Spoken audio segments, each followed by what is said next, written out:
Bonjour, dans cette vidéo je vais vous montrer une présentation du connecteur Cecib Neo SAS. L'interface que vous voyez sur l'écran est celle du multifonction. Donc pour commencer on va taper le nom du rang. Nous allons rechercher automatiquement dans la base Cecif le numéro de dossier, ainsi que la pièce que l'on veut numériser, puis le nom du document auquel on veut l'associer.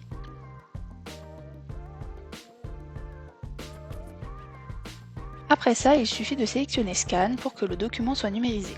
Donc une fois scanné, vous recevrez une notification de confirmation que le document a bien été numérisé. Il nous suffit donc d'aller dans le logiciel Cecib. Une fois dans le logiciel, il va falloir rafraîchir la page. Nous allons donc sélectionner le pictogramme adéquat. Une fois la page rafraîchie, on a bien le document qui s'appelle courrier EDF. Nous avions rattaché ce document lors de la numérisation dans nos pièces et on retrouve bien le document dans le répertoire Nos pièces. Lorsque j'ouvre celui-ci, je retrouve bien la brochure que j'ai numérisée dans ce processus. Ce n'est pas compliqué pour numériser dans Cecib Neo, comme vous avez pu le constater. J'espère que cette démonstration aura été utile. Pour continuer cette vidéo sur la numérisation vers Cecib Neo, nous allons utiliser un autre logiciel. Ce logiciel, c'est PowerPDF de Tungsten.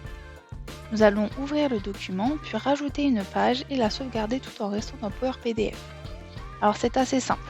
On va tout simplement rouvrir le document qu'on avait tout à l'heure dans la partie de Cecib. Et comme vous pouvez le voir, nous avons bien le document de 2 pages. Je vais donc l'ouvrir avec PowerPDF qui exploite, comme son nom l'indique, des documents PDF. Mon but c'est de rajouter une page, comme j'ai expliqué précédemment. Je vais donc rechercher un document. Donc pour l'exemple, nous allons prendre une page de garde que je vais rajouter à mon document en première page.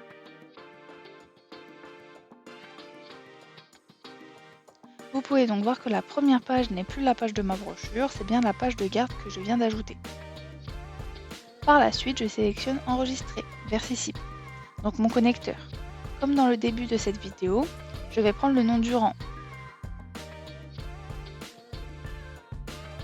Et je vais sélectionner dans quel répertoire et quelle pièce je vais sélectionner l'archivage de ce document. Je lui donne donc un nom, courrier ODF version V2, puisque tout à l'heure nous avions la version V1. Il ne vous reste plus qu'à cliquer sur Enregistrer et là tout simplement le document est archivé.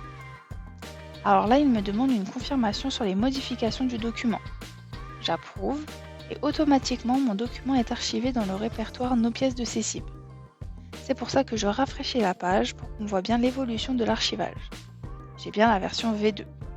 Si j'ouvre ce document, eh bien il fait maintenant 3 pages, donc la première page que j'ai rajoutée, puis le reste du document original. J'espère que cette présentation vous aura plu.